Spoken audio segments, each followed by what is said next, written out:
technologies for advancing sciences, keeping in mind the importance of life.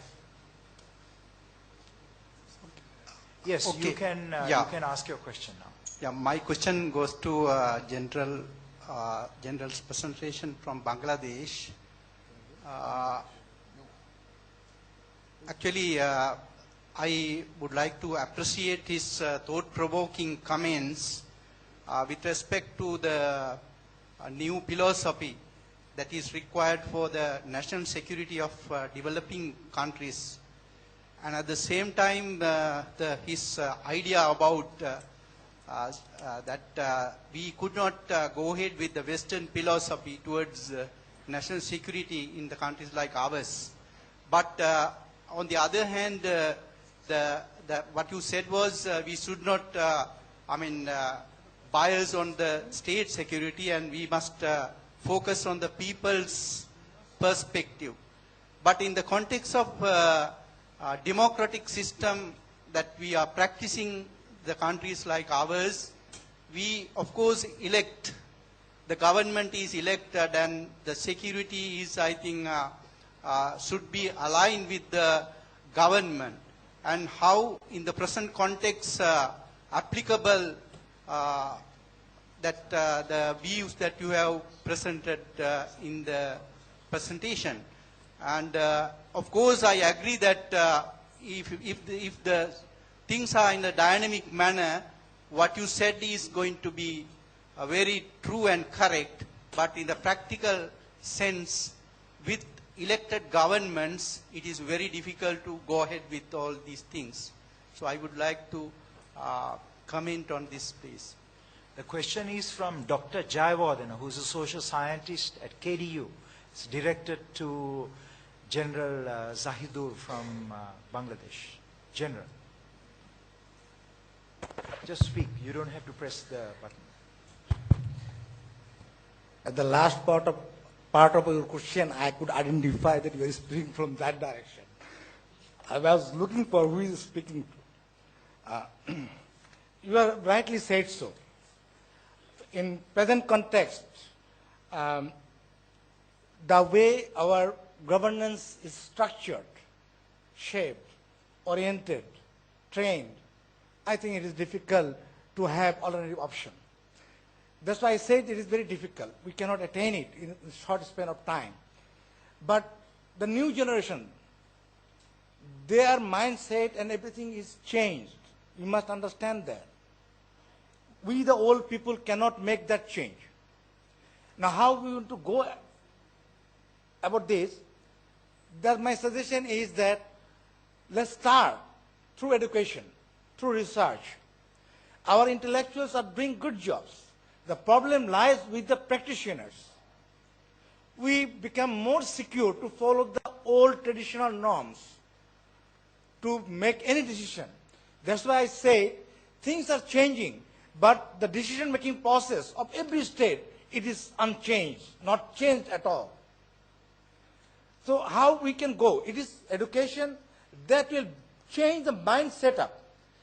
I was thinking you will raise question that being a general putting on uniform, I am going out of the track. Rather, I am mismatched here to talk about the security issues in a different way. However, but understanding is that once somebody is educated on different alternatives, I think people will change their mind setup. And it is not very easy that once we say we'll restructure bureaucracy, I think they are very reluctant to make any changes in any reform. It is probably only through revolution we make some changes. But in a normal way, that's why we propose that we start from university. We in Bangladesh, we have started it. In Bangladesh University of Professionals, which is run by Armed Forces, we have a faculty on human security and disaster management. And in Ansar Academy, we have human security, where masters and MPhil and PhD can be done. So we educate our people, our future generation. And I think they will be able to change the security discourse that is prevailing at present. Thank you. Thank you very much. Any other questions? Yes, please. Professor Francis De Silva.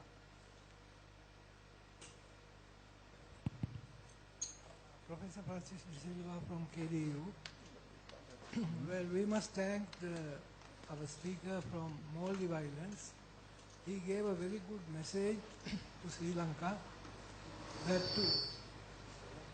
that to have progress in tourism, we should have peace and security, as well as we should improve our systems.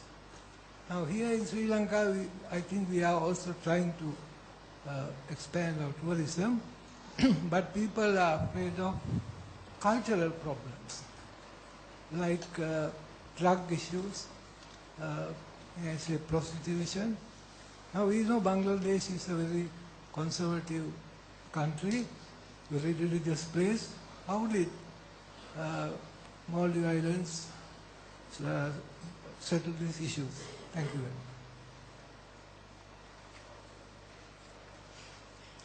very much.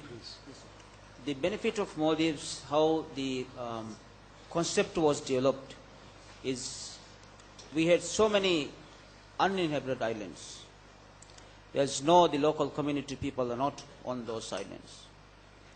As such, that one island is a one resort itself. So the mingling of local community with tourists was limited. Even today, it is very limited. But of course, there are so many people, Maldivians on the resorts, who are working on many jobs. But now we have introduced the concept of guest house in inhabited islands. So the government is very careful about that. How to protect, how to provide safety and security for tourists who are coming to those inhabited islands. And thank you very much for commenting on that. I think this is how what Maldives has learned to implement such separation between the local community and the tourists. Before we conclude this panel, let me re-invite Professor Ataur Rahman to make a comment on innovation in education, the latest transformations. Well, there are two areas that I would like to just focus on. The first is that the single biggest problem to having quality education in the developing world is quality faculty.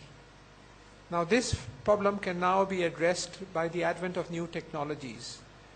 And one area which we have been using extensively now is massive open online courses. But the problem with MOOCs is that there are too many and they're scattered.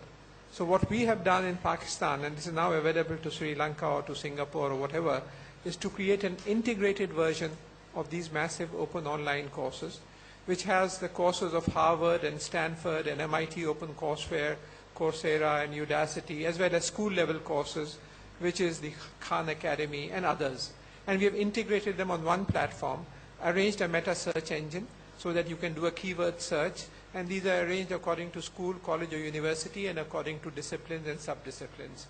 So this is a huge repository of knowledge which is available, and I'll be happy to pass the website address to whoever is interested of this. This you can have quality education delivered by the world's top authorities in almost every field through massive open online courses, but the integrated version that I'm talking about. That was my first point.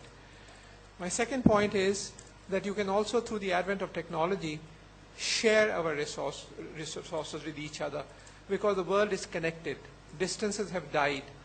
So whether you are down in California or down in the room next door makes no difference. We are all connected. All you need is bandwidth. So what we started was, when I was a minister for higher education in Pakistan, was to set up video conferencing facilities in all the universities and started sharing of lectures, not only from Pakistan but also from abroad. And we have had about 3,000 lectures in the last 3 years, delivered live and interactively, complete courses.